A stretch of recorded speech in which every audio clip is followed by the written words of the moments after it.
வணக்கம். மத்திய அரசு ஊழியர்களுக்கு ரெடியாகும் 3% அகவிலைப்படி உயர்வு. சற்று முன் வெளியான முக்கிய அறிவிப்பின்படி அரசு ஊழியர்கள் மற்றும் ஓய்வூதியதாரர்களுக்கான அகவிலைப்படியை 2026 ஜனவரி 1 முதல் 2% உயர்த்துவதாக மத்திய நிதி அமைச்சகம் சமீபத்தில் அறிவித்திருந்தது.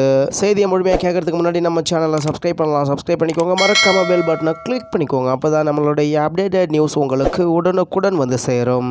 அரசு ஊழியர்கள் மற்றும் ஓய்வூதியதாரர்களுக்கான அகவிலைப்படியை 2026 ஜனவரி 1 முதல் 2% உயர்த்துவதாக மத்திய நிதி அமைச்சகம் சமீபத்தில் அறிவித்திருந்தது. இந்த முடிவின்படி அடிப்படை சம்பளத்திற்கான அகவிலைப்படி 58% இருந்து 60% உயர்ந்துள்ளது. இருப்பினும் புதிய பணவீக்க தரவுகள் அகவிலைப்படி கணக்கீட்டையும் மாற்றியுள்ளன. 2026 ஏப்ரல் மாதத்துக்கான சமீபத்திய பணவீக்க தரவுகள் இந்த முறை அகவிலைப்படி 3% வரை அதிகரிக்கும் என்ற எதிர்பார்ப்பை மேலும் வலுப்படுத்தியுள்ளன.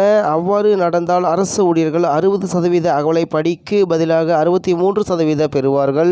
இருப்பினும் மே மற்றும் ஜூன் மாதங்களுக்கான பணவீக்க தரவுகள் வெளியான பின்னரே இறுதி முடிவு எடுக்கப்படும். லட்சக்கணக்கான மத்திய அரசு ஊழியர்களும் ஓய்வூதியதாரர்களும் இந்த ஜூன் மாதம் தங்களது அகவிலைப்படி மற்றும் அகவிலை நிவாரண உயர்வை எதிர்பார்த்து காத்திருக்கின்றனர். தொழிலாளர் பணியகத்தால் வெளியிடப்பட்ட தொழில்துறை தொழிலாளர்களுக்கான அகில இந்திய நுகர்வோர் விலை குறியீட்டின் அதாவது AICPI-IW படி 2026 மார்ச் மாதம் 149.1 இருந்த குறியீடு ஏப்ரல் மாதம் 149.9 புள்ளிகளாக உயர்ந்தது. இந்த காலகட்டத்தில் பணவீக்க விகிதம் 4.27% இருந்து 4.46% அதிகரித்துள்ளது.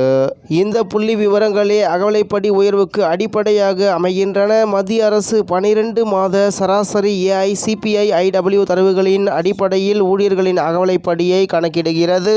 ஜூன் மாதம் எதிர்பார்க்கப்படும் அதிகரிப்புக்கு 2025 ஜூலை முதல் 2026 ஜூன் வரையிலான சராசரி பணவீக்க தரவுகள் அடிப்படையாக பயன்படுத்தப்படும். எனவே ஏப்ரல் மாத தரவுகள் அதிகரிப்பின் திசையை காட்டினாலும் மே மற்றும் ஜூன் மாத தரவுகள் வெளியிடப்பட்ட பின்னரே இறுதி நிலவரம் தெளிவாக தெரியும். 2026 ஏப்ரல் மாதம் மத்திய அரசு 2026 ஜனவரி மாதம் முதல் அமலுக்கு வரும் வகையில் 2% அகவிலைப்படி உயர்வுக்கு ஒப்புதல் அளித்தது. இதன் விளைவாக அரசு ஊழியர்கள் மற்றும் ஓய்வூதியதாரர்களுக்கான அகவிலைப்படி மற்றும் அகவிலை நிவாரணம் 60% உயர்ந்துள்ளது. இந்நிலையில் 2025 மே மாதம் முதல் 2026 ஏப்ரல் மாதம் வரையிலான AICPI-IW சராசரி தரவு 147.51 ஆகும். இந்த காலகட்டத்தில் குறியீட்டெண் சீராக அதிகரித்து 2026 ஏப்ரல் மாதம் 149.9 புள்ளிகளை எட்டியுள்ளது.